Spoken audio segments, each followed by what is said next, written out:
네, 안녕하세요. 이번 시간에는 교과서를 어떻게 활용하는지, 사용하는지 그 방법에 대해서 이야기를 해 보겠습니다.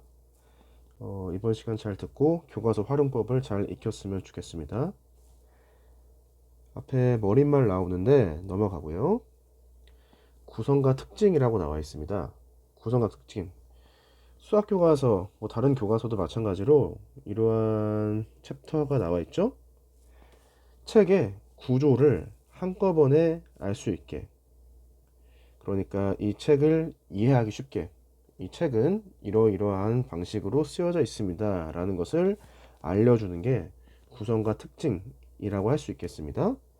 그래서 교과서에서는 어떠한 방식을 따라간대요? 도입, 전개, 마무리, 익힘책, 이렇게 4개의 단계로 그 구성과 특징이 이루어져 있다라고 생각할 수가 있겠죠. 천천히 한번 읽어보시고요. 이러한 구조로 각각의 챕터가 반복된다 라고 생각할 수가 있겠죠. 구조를 파악하고 이 책을 대하면 훨씬 더 교과서에 있는 내용을 쉽고 정확하고 유기적으로 이해할 수 있다 라는 소리가 되겠습니다. 이 전개 부분에서 수학 역량 기르기 있죠. 개인적으로 이제 선생님이 상당히 중요하게 강조하고 싶은 그런 부분이고요. 그냥 이렇게 그림 같은 게 이렇게 나와 있다라고 해서 쓱쓱 넘어가지 마시고 꼼꼼하게 봤으면 좋겠습니다. 그리고 마무리에서 또 수행 과제라는 게 있죠. 수행 과제. 이렇게 교과서 한 페이지 한쪽을 할당을 해서 뭐가 나와 있는 그런 게 몇 개 있을 거예요. 각 단원마다. 이런 거 하나하나 꼼꼼하게 보면서 학습해 나가시면 좋을 것 같습니다. 수학 교과서는 상당히 잘 쓰여져 있는 구조화가 잘 되어 있는 교과서예요. 다른 과목 교과서는 잘 모르겠지만요. 그래서 이 구조를 파악하고 잘 이해해 봤으면 좋겠습니다. 넘어가서 차례가 나옵니다. 차례. 이 차례는 공부를 한다라고 생각하는 친구들은 다 상당하게 중요하게 생각하는 그런 부분이고요. 결국은 차례를 다 외우는 게 가장 효율적인 학습 방법 중에 하나이다 라고 하는 것을 깨닫게 될 겁니다. 나중에는 공부를 다 하고 학습을 다 하고 나서 예를 들어서 여기 대단원이 3개가 있죠. 2차 곡선, 평면 벡터, 그리고 공간 도형과 공간 좌표.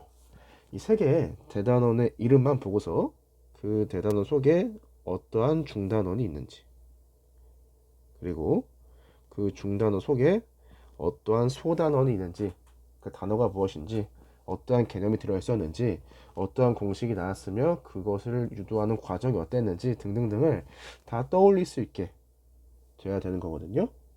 나중에 총 정리할 때 이 차례를 잘 활용하시면 좋을 것 같습니다.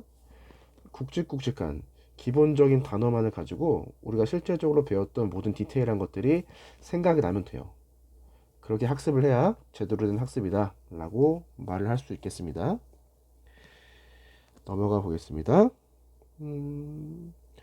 오른쪽에 보면은 2차 곡선 왜 배울까 이런 건 한번 읽어보시고요.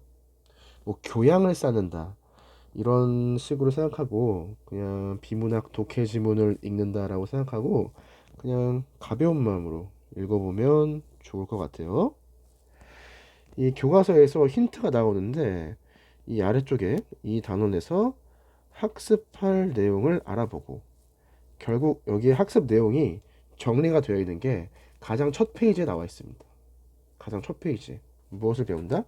이러한 내용들을 배운다라고 나와 있고, 어떤 내용을 배울지 단어, 처음에 이 단어를 봤을 때 뭔지 잘 모를 거예요. 그럼에도 불구하고 목표를 가지고 이러한 단어 또는 뭐 곡선과 직선의 위치관계, 접선의 방정식 등을 배운다 라고 하는 것을 머릿속에 구조화 시키고 나서 뒤에 있는 내용을, 실제적인 내용을 배우는 게 효율적인 학습 방법이다 라고 하는 걸 알려드리겠습니다.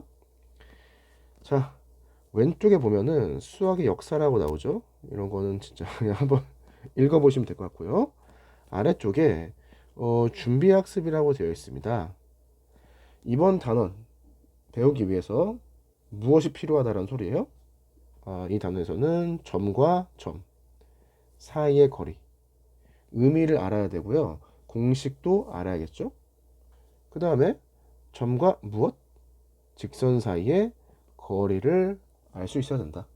그 뜻을 알 수 있어야 되고요. 구하는 공식도 알 수 있어야겠습니다. 이 준비학습이라고 하는 것은 여기에 왜 나와 있느냐? 우리가 새로운 내용을 배우기 위해서 기본적으로 알고 있어야 되는 내용이고요. 당연하게도 과거에 배웠던 내용이죠. 그러니까 복습의 어떤 한 형태로 준비학습이 되어 있는 겁니다. 이 내용들이 디테일하게 기억이 나지 않는다라고 하면은 점과 점 사이의 거리 그리고 점과 직선 사이의 거리는 고1 때 배웠겠죠? 교과서 개념 아마 한쪽 두 쪽밖에 안 될 거예요. 보고 공식 유도하는 과정 보고 그것도 좀 부족하다 싶으면은 매우 쉬운 계산 문제, 개념 문제 있죠? 두세 개 정도 풀어보고 나면은 준비학습을 마쳤다, 끝냈다 라고 할 수 있겠습니다. 준비학습 두 번째는 2차 함수에 대해서 물어보고 있는데 축과 꼭지점의 좌표를 구하라고 되어 있어요. 이것도 이제 작년에 고1 때 배웠던 거겠죠? 그래서 점과 점 사이의 거리, 점과 직선 사이의 거리, 함수의 어떤 특징, 축과 꼭지점, 그리고 그런 것들을 구하는 방법에 대해서 알고 있어야 된다 라는 겁니다. 어려운 말로 여러분 얘를 선수학습이라고 합니다. 선수학습. 네. 선행학습이 아니라 이미 학습이 되어 있어야 된다라는 거죠. 선행학습이라는 소리가 아닙니다. 이미 배웠던 내용이다. 배웠어야 되는 내용이다. 라는 거예요. 옆으로 넘어가서 자 여기에 이런 식의 조그만 문장이 있어요. 블라블라블라 할 수 있다. 수학은 블라블라블라 뜻을 알고 뜻을 알 수 있다. 무엇을 구할 수 있다.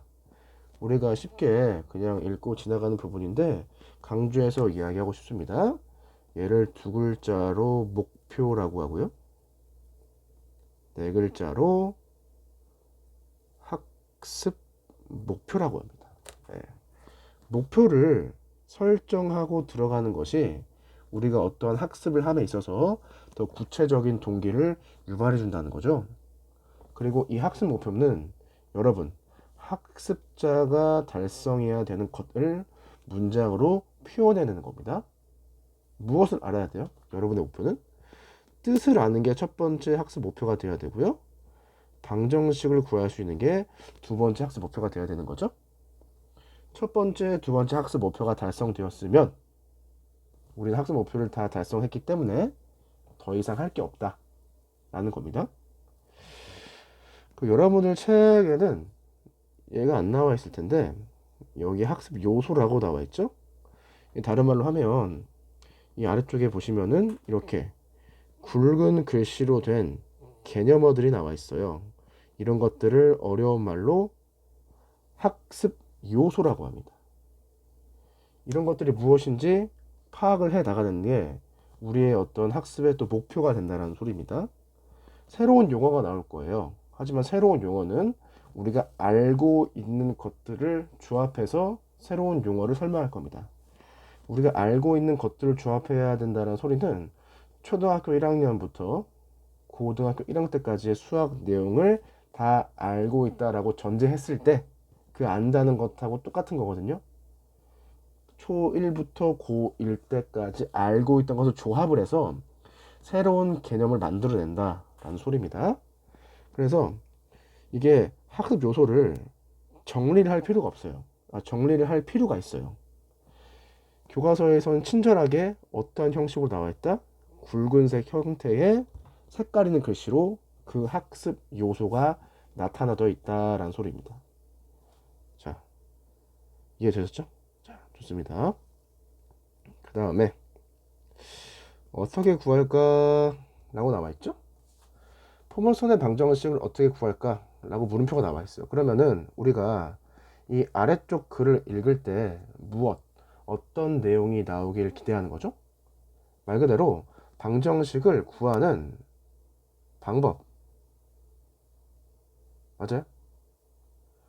포물선의 방정식을 구하는 방법이 이 글 아래에 나와 있어야 된다는 거죠. 그래서 여러분들 공부할 때 포물선의 방정식을 구하는 방법을 몰라요. 그럼 어디서부터 보면 돼요? 교과서에 이 물음표가 있는 곳에서부터 출발해서 아래쪽으로 글을 읽어 나가면 포물선의 방정식을 구하는 방법을 알 수 있게 된다는 겁니다. 어떠한 정보가 교과서 어디에 위치해 있는지 알 필요가 있겠죠? 자, 그런데 포물선이라고 하는 게 우리가 처음 배우는 용어잖아요. 그럼 무엇도 나와 있을 거라고 기대한다? 포물선이라는 것의 정의, 뜻이 무엇인지가 당연히 이 아래를 읽으면 그 내용이 나와 있을 것이다 라고 추측, 예측을 하고 그것을 학습 목표로 생각을 해서 목표를 설정하고 의도를 가지고 이 개념 열기라고 한다든지 예제 문제라든지 그런 것을 읽어 나가야 된다. 학습해 나가야 된다. 라는 겁니다. 예, 명확한 의도를 가져야 됩니다. 아시겠죠? 그래서 보면은 포물선이라고 한다라는 정의가 나와 있는 거예요. 이해되세요? 우리의 명확한 목표가 어디에 나와 있다? 그 목표를 달성하기 위한 정보가 이 글 아래 보면은 이렇게 나와 있다는 소리입니다. 어디에 목표가 있고 그 목표를 달성하기 위한 정보가 교과서에 어디에 위치해 있는지 항상 파악해 가면서 학습을 해야 되는 거죠. 아시겠죠? 그리고 이렇게 개념 열기가 있는데 개인적으로 상당히 중요하다라고 생각합니다. 실제로 수업 시간에 개념 열기를 다루던 다루지 않던 꼭 잘 읽어보세요. 생각을 엄청 많이 해보셔야 됩니다. 무슨 소리냐? 개념 열기를 잘 이해하려고 노력하면 무엇을 알 수 있다? 포물선의 방정식이 무엇이며 어떻게 구할 수 있을지에 대한 아이디어가 다 개념 열기에 담겨져 있기 때문에 개념 열기를 잘 이해하려고 노력하면은 이 방법에 대해서 우리가 충분히 추론, 유출을 할 수 있다는 소리죠. 추론, 유출을 하고 어떻게 해야 된다? 그 추론하고 유추한 내용을 실제적으로 맞는지 틀리는지 우리는 수학적으로 검증할 필요가 있습니다. 그 검증한 내용이 어떻게 될 것이다? 이 아래 글로 나오던 수식으로 나오던 그림으로 나오던 어쩌고 저쩌고 나오던 이 아래쪽에 그 근거가 나올 거다 라는 소리예요. 그 구조를 명확하게 하면서 읽어 보셔야 됩니다. 그냥 쓱쓱 지나가는 게 아니라요. 넘어가죠. 자, 우리가 항상 문제를 풀다 보면은 항상 어디에 초점을 두느냐? 이런 곳에 초점을 둡니다. 자, 박스가 나와 있고 무엇이 되어 있죠? 이상을 정리하면 다음과 같다. 정리한 내용이 나와요. 그래서 우리는 오해를 하죠. 이 박스에 있는 내용만 읽은 다음에 문제를 풀려고 한단 말이죠. 그렇게 학습하시면 안 됩니다. 이 박스에 대한 내용을 통해서 무엇이 다 기억이 나야 되느냐? 위쪽에 있는 내용이 모두 다 기억이 나고 이해가 돼야 돼요. 어디까지? 쭉 올라가서 여기까지.